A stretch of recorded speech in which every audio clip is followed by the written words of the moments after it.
Hello everyone, my name is Tonko and welcome back to part 2 of my multi-floor elevator version 2 tutorial. And to start off, we're going to be focusing on the actual elevator. So place an on redstone torch on the ground block, then alternate the torches going zigzag in a way. And this would be very easy in survival just because you can literally place a torch, jump a block and place a torch like so. And do this all the way up to the top piston that is on your elevator shaft.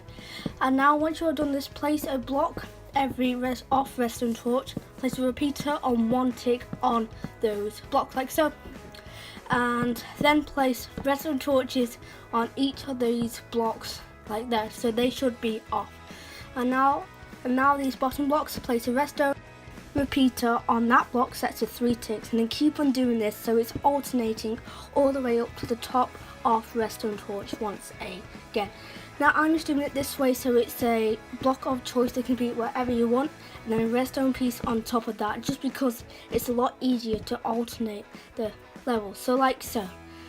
So that is the main up function of the elevator completed. Now we're looking at the slower down function, which, because in my old elevator design this was a bit too fast for survival, so sometimes you did take a bit of fall damage, but it didn't do any, just with the like ooh sound.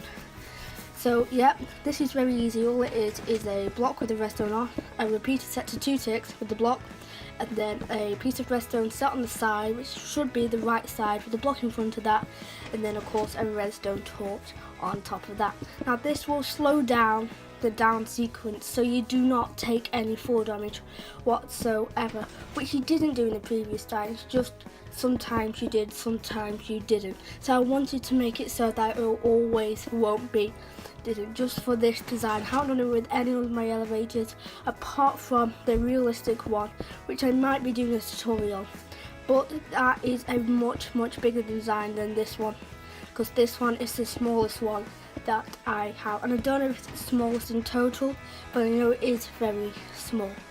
Okay, so now you're going to be focusing on the doors, which will control where you're going to stop on the up sequence. So all you have to do, place a redstone torch on the level you are on. So for example, I'm doing this to level 1, so level 1 would be the one on the right if you are facing away from the redstone blocks. Then place repeaters on all those blocks that have redstone torches on top of them. This is important, otherwise all the levels will get mixed up and then you won't go to the level you want to do. Now let's get to the balcony to destroy this quickly, like so. Place a redstone just there, a repeater set to 0, 1 tick on that block in front of that, block to the side, block with a redstone repeater on again. And now quickly just do this swerve design. Now this is important, so it is literally just because what happens here is observers will be going down with redstone and lamps on them once again. So what could happen if you don't do that, then it won't, for one, it won't have enough space, and the redstone could get jumbled up with the redstone lamps, causing that elevator to do, well, something that it's not meant to do. Okay, so simply just place repeaters, blocks, redstone dust, block, repeater, block, repeater. Now, oh wait, that's wrong. All you have to do is destroy that level, because I placed that on level 1, so we're on level 3, so level 3 would be that level, like so. And then just place a block in front of that. Now do this for all of your levels, and pause the video here if you haven't done it yet. But what should happen now is that none should activate for this level 1, because we were already on level 1. But if the elevator was working at this moment in time, and we would already be open because we would have landed on that floor. So now, as you can see, we can click any level from any of the other floors like so, and it will work. So all the doors will open and close. Okay, so that is the very simple part of this episode done. Now we're going to be focusing on the more difficult part, which will be detecting whether it's going down or going up.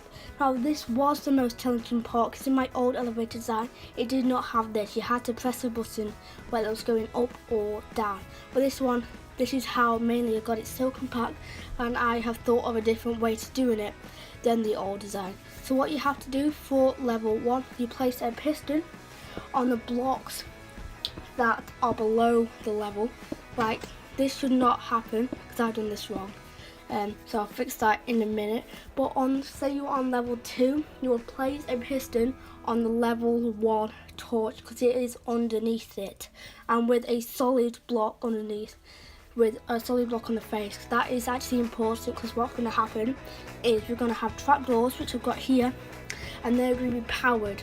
And when the piston's on and that is being powered, then that's like a 2-key function, so it double checks that they are on the right floor. And then let me just change this here because I've actually done this wrong, and it shouldn't be too difficult to change. I just need to check something. Yeah, okay, so we have to change this now because I'm on level 3 and I was doing it for level 3 and 2, which does not help. So I think I'll figure it out soon. Yeah, because currently that is the level 3 floor and that is actually on top of this. So here we go, just destroy that and put it on level 1 and 2 instead of level 3 and 2. Like so. So that was just my mistake earlier. I should not have done that. It's just because I got a bit confused. So yeah, that is actually one layer below in front of what it should be. So that trapdoor should not be powered when you place the torch underneath it. So when the block is moved, that torch will activate it. Okay, so now we're going to have to add a pretty big delay on these floor. And what should happen is whatever delay you have on the second floor should double that for the third floor, and you should triple that for the fourth, and then quadruple that I think for the second. So you keep on adding that first floor score to each floor. Now it doesn't really matter if you have to go to the left, just do not go to the right if you have a really big elevator and you need more delay. So in a minute I'm going to show you how much delay you need on the first layer, then I'm going to do it for the second layer, then I'm going to do it for the third layer. So what you should take the amount of the second layer and double that for the third layer, triple, fourth, like so. So yeah, let me just quickly do that now. So I'm just gonna go like this and do a pretty big delay. So what will happen is, so that is 1, 4, that's 3 so far. So let me just wait for this. That's 4.